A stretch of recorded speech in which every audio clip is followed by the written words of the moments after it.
love it. Okay, let's go college. Kentucky basketball.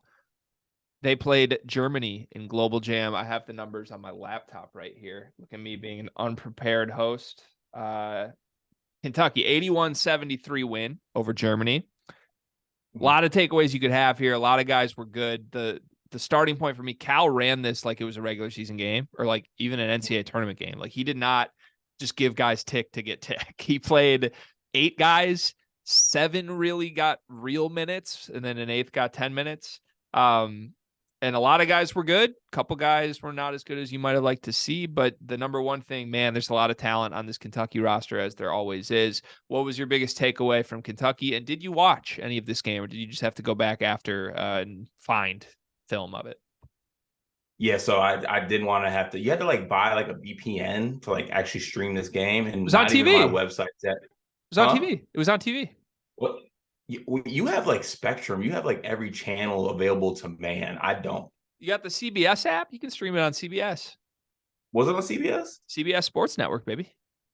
Oh, damn. Okay. I didn't even know that. But I did shout out to, once again, Matthew Love's B-ball season is back. He had the full, like, basically the full half split into two. So I was able to watch that. First, I'll go positive takeaways from it.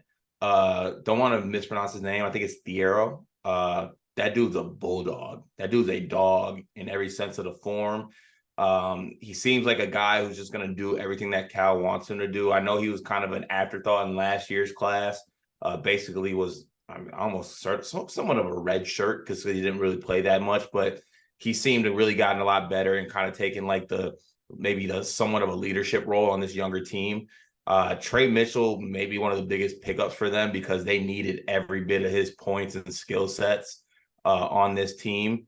And DJ Wagner, the guards, they're going to be fun. Like there's going to be games where those guys are going off and getting their points and going crazy. And then lastly, Reed Shepherd's going to be like that utility guy on this team that just like does everything correctly and everyone falls in love with. All the white tropes. The Caucasian Kentucky player that just is gritty and does everything that's needed. Maybe not showing on the stat sheet, but it did show in last game. Didn't make one shot, had 6 assists, 4 rebounds, and was just all over the place. Negatives though. This team's not going to be able to rebound with anybody with the roster they have right now. Both of their 7-footers are out. They're extremely undersized. The Arrow led them in rebounds, and he's like 6'5". Like he's actually might be like 6'7", sorry. But they're very undersized. Trey Mitchell is the tallest player, but he's not really the best rebounder or that great of a rebounder. So they're going to need guys like Justin Edwards, who had 9 rebounds, Thiero, and all those other guys to chip in. But this team's going to be very undersized. I don't know how they're necessarily going to look in the half court. I feel like they're going to look very good in full court, getting out and running with the athletes and Wagner and Dillingham in them. But I don't know. I don't really know how I feel about this Kentucky team. They're in a lot better place than they were, obviously, with Reeves back in the fold and Trey Mitchell. They were much, much needed. But I'm not willing to, get on the Kentucky hype train at this point. Okay. But they're in a lot better spot than they were. That's not the direction I thought you were going when you kind of went guy by guy through this. I expected to be out on this Kentucky team. I'll say that going into this. I know like Mitchell and Reeves were huge additions, but even after getting Reeves back and adding Mitchell, I'll be honest, I didn't think much of Mitchell at all. I thought Reeves was a huge get again. I still didn't expect a ton. I just thought there wouldn't be much there. I don't love this Kentucky freshman class as much as normal. I just think this freshman class in general across the board is pretty damn weak in college basketball. So it's not the year you want to be relying on a bunch of freshmen is the point. I was impressed with the eye test of all those guys. I watched this game, most of it live, and then I went back and watched the end of it because I knew we were going to talk about it. But I had it on in the living room yesterday. I love Rob Dillingham. I just want to say that he didn't have like the most efficient game or anything, but like, man, he pops off just watching, like with how shifty he is, with how athletically gifted he is. Like I think that dude's a bucket, and I think he's going to be one of the funnest players in the country to watch.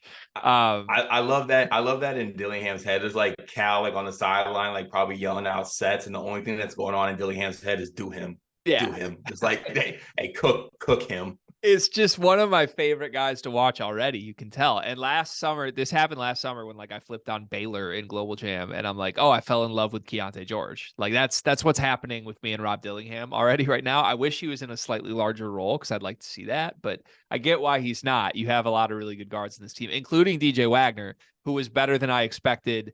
Kind of get Dennis Smith Jr. vibes from him. I wanted to run that by you. Like I think he's a bouncy PG that stuffs the stat sheet, but I don't think he's like an NBA all-star ever. I think he's just like a one and done college guard that we forget about in 10 years. What do you think of that? I honestly, I'll be 100% honest with you. I hate that comp. Why? Because Smith is just way bouncier.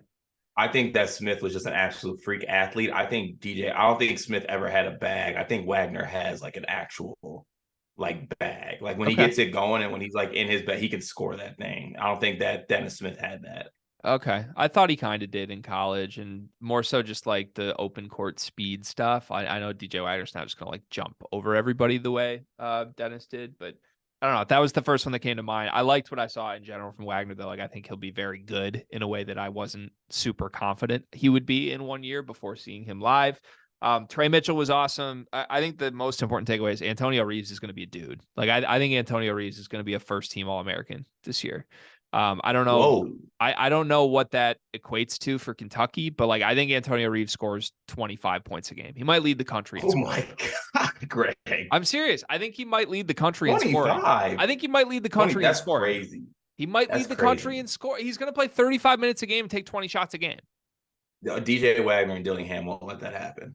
I think they will. Like I think they're only playing 6-7 guys anyway.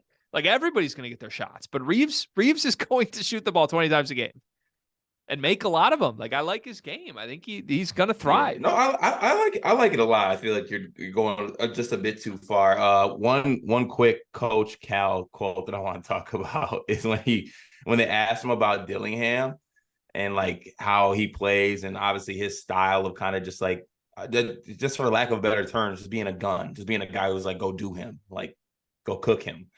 He said, I want to give the green light to Rob, but he can't take bad shots. That's an all-timer quote because does Cal not understand that when you give someone the green light, that comes with bad shots? That's part of giving someone the green light is that they can take bad shots. I don't think so. I don't read that quote that way. I think you would read that quote that way. Like if a coach gave you the green light, you're hooping in a men's league, or let's go back to when you're playing. I don't take bad shots. If I'm playing and my coach gives me the green light, my first shot is going to be so insanely out of control bad because I got to test the waters to see if he really means it. Yeah, I don't take bad shots. Like as a guy who coached a bunch of high school basketball, like I feel like I tried to make that exact point to my best players time and time again. Like you do have the green light. I trust you. I'm not going to yank you when you take a bad shot, but take good shots. Like go get good ones. Don't settle. That's the number one thing you try to teach your best players. Take this how you want, but you look like you take good shots. Of course I do. God damn it. That's so accurate, but it's true. I do take good shots, man. When I see you, I'm like good shot selection. All right. When I see you, I think, damn, that dude, I'll bite my tongue. I have a lot of things.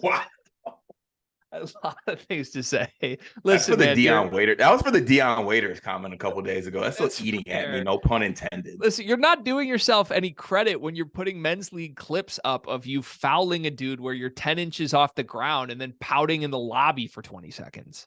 Like, I don't know what you expect. That's crazy. That's crazy that everyone's so concerned about my vertical. What are we just going out and worried about verts nowadays? I just think people expect you as a center to, be an athlete a little more. I don't know. Did you just call me a non-athlete? I'm just saying off the tape that I saw, I think a lot of people that don't know you would watch or expect without watching you to be an athlete, knowing you're like a 6'6" big wing, 2-guard. I don't know. Like I said the other day. I'm sorry, but you just said I look like I take good shots. Okay. Yes, I feel like I earned it. That non-athlete thing hurt me. All right. We've made it 4 days this week without getting too divisive. So We'll see where it goes. Last thing, Justin Edwards was probably the most underwhelming element of all of this. I kind of think it was just a bad game. Like I don't think there was anything long term concerning that I saw from Justin. I will say, don't know. I don't know what my expectations were for Justin Edwards. Like I said, I think this freshman class in general is down. So I didn't come into this being like, oh, Kentucky has some freshman killers this year. I will say, just from watching the full game, even though the shots didn't go in, that's not part of this. I don't think Justin Edwards is like a guy. Like I don't think he's going to end up a lottery pick. I'll put it I'll put it in these terms because this is how I saw it. You know how Justin Edwards is like I think he ended up being like a top 5 player in this class, correct? On most recruiting services. Somewhere up there. I don't know this specific. Somewhere up there. In a year with I think with a stronger high school class, and like Justin Edwards is in like and this is I don't want this to be taken badly because I actually do like some things I saw from Justin Edwards. But if Justin Edwards is in like the 30 range and he's like the 4th guy in the class and he's with like a really good point guard and he's around guys that do the right thing, I think he's a guy that can go around and make the right plays. Like if he's the 4th guy in the class, I don't think if he's like the prize guy, it looks good if that kind of makes sense. It does make sense. I think part of why I think Antonio Reeves could score 25 points a game this year is I don't think Justin Edwards is going to do much more than like 9-10 a game. Yeah, just is what it is. But all in all, can we like take away here? Where is Kentucky on your board? Like nationally, I would put them in like the 10 to 15 range based on what I saw. Yeah, I'd go like between 17 and 18 and 25. Okay. Not 16 though, just 17 or 18. No, I need him at 17. And there's also going to be a point this year where me and you just absolutely place numerous amounts of bets or some small sprinkle on Kentucky to win it all because we fall in love with their backcourt. I am going to bet Rob Dillingham's points totals every single game. I can promise you that. I absolutely love the kid.